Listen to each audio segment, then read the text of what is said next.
Assalamualaikum warahmatullahi wabarakatuh.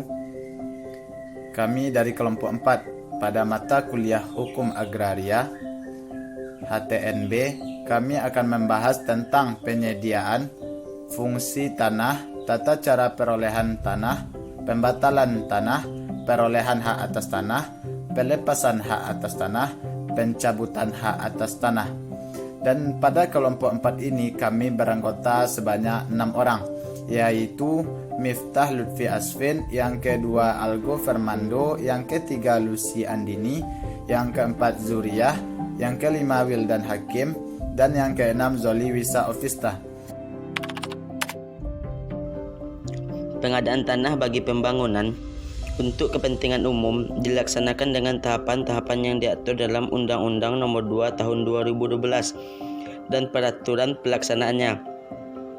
Sesuai dengan Undang-Undang Nomor 2 Tahun 2012, pengadaan tanah untuk kepentingan umum diselenggarakan melalui tahapan berikut. Yang pertama yaitu ada perencanaan. Perencanaan pengadaan tanah untuk kepentingan umum didasarkan atas rencana tata ruang wilayah dan prioritas pembangunan yang tercantum dalam rencana pembangunan jangka menengah, rencana strategis, rencana kerja pemerintah instansi yang bersangkutan. Perencanaan pengadaan tanah untuk kepentingan umum disusun dalam bentuk dokumen perencanaan pengadaan tanah yang disusun berdasarkan studi kelayakan yang dilaksanakan sesuai dengan ketentuan peraturan perundang-undangan. Selanjutnya itu ada persiapan. Instansi yang memerlukan tanah bersama pemerintah provinsi berdasarkan dokumen perencanaan pengadaan tanah melaksanakan. Yang pertama itu ada pemberitahuan rencana pembangunan.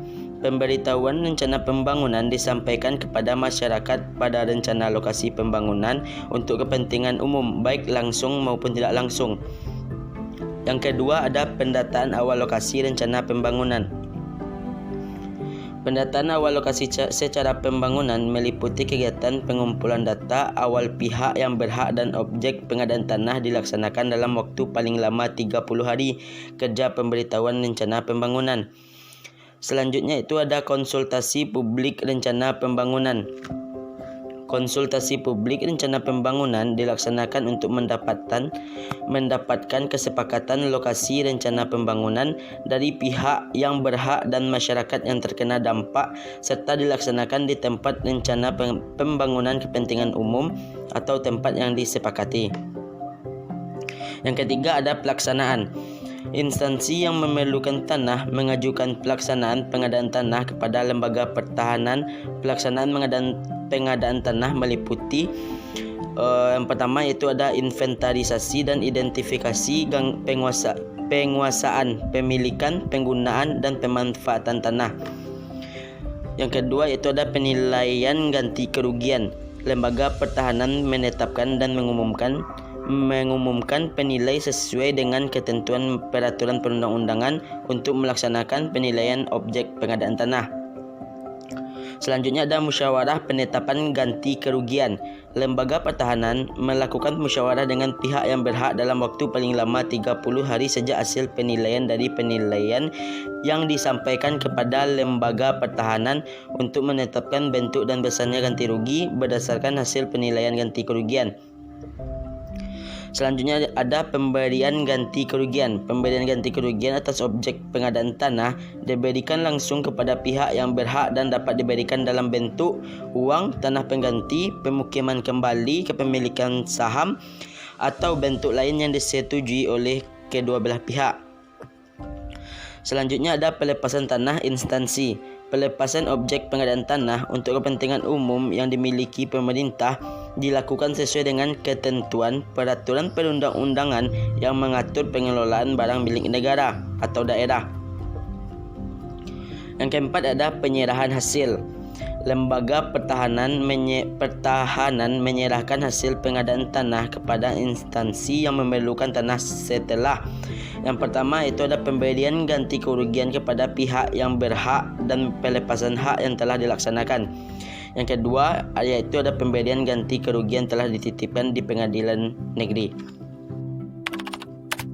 Hubungan fungsi sosial hak atas tanah ditetapkan secara tegas dalam Ketentuan Hukum Tanah Nasional Undang-Undang Nomor 5 Tahun 1960 tentang Peraturan Dasar Pokok-pokok Agraria, yaitu Sukirman Aziz hak milik berfungsi sosial. Pasal 18 untuk kepentingan umum termasuk kepentingan bangsa dan negara serta kepentingan bersama dari rakyat. Hak atas tanah dapat dicabut dengan memberi ganti kerugian yang layak dan menurut cara yang diatur dalam undang-undang. Yang A yaitu merupakan suatu pernyataan penting mengenai hak atas tanah yang merumuskan secara singkat sifat kebersamaan atau kemasyarakatan hak atas tanah menurut prinsip hukum tanah nasional. Yang B yaitu ada tanah yang dihaki seorang tidak hanya mempunyai fungsi bagi yang mempunyai hak itu saja, tetapi juga bagi bangsa Indonesia seluruhnya. Yang C yaitu fungsi sosial hak atas tanah mewajibkan pada yang mempunyai hak untuk mempergunakan tanah yang bersangkutan sesuai dengan keadaannya, artinya keadaan tanah, sifat dan tujuan pemberian haknya. Proses dan syarat untuk memperoleh hak milik atas tanah di Indonesia. Terjadi hak milik atas tanah melalui beberapa cara, yaitu yang A terjadinya karena hukum adat, yang B terjadi karena penetapan pemerintah menurut cara dan syarat-syarat yang ditetapkan, yang kemudian poin C-nya itu terjadinya karena ketentuan undang-undang. Terjadinya karena hukum adat, dasar ketentuan tersebut bersumber pada pasal 56 yang menentukan bahwa selama undang-undang mengenai hak milik sebagai tersebut dalam pasal 50 ayat 1 belum terbentuk, maka yang berlaku adalah ketentuan-ketentuan hukum adat setempat dan peraturan-peraturan lainnya mengenai hak-hak atas tanah yang memberi wewenang sebagaimana atau mirip dengan yang dimaksud dalam pasal 20 sepanjang tidak bertentangan dengan jiwa dan ketentuan-ketentuan undang-undang ini. Terjadinya hak atas tanah menurut hukum adat biasanya bersumber pada pembukuan hutan yang merupakan tanah suatu masyarakat hukum adat. Cara-cara tersebut kemudian akan diatur supaya tidak terjadi hal-hal yang merugikan kepentingan umum, sebab pembukaan hutan yang tidak teratur dalam membabi buta tentu pada gilirannya akan menyebabkan akibat yang sangat merugikan.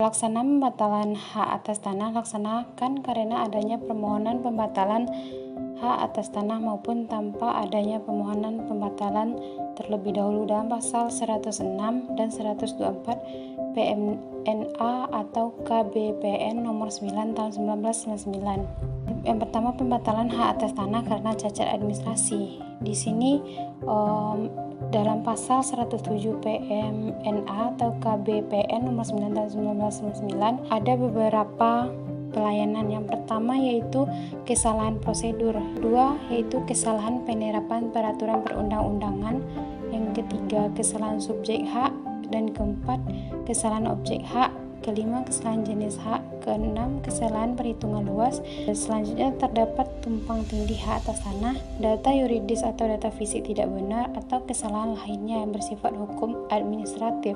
Pembatalan hak atas tanah ini merupakan pembatalan hak atas tanah karena cacat administrasi, yaitu kesalahan pada lingkup kantor pertahanan.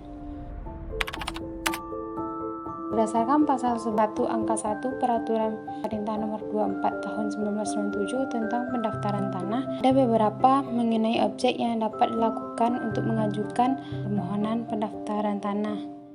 Yang pertama, bidang tanah yang dipunyai dengan hak milik, hak guna usaha, dan hak guna bangunan dan hak pakai.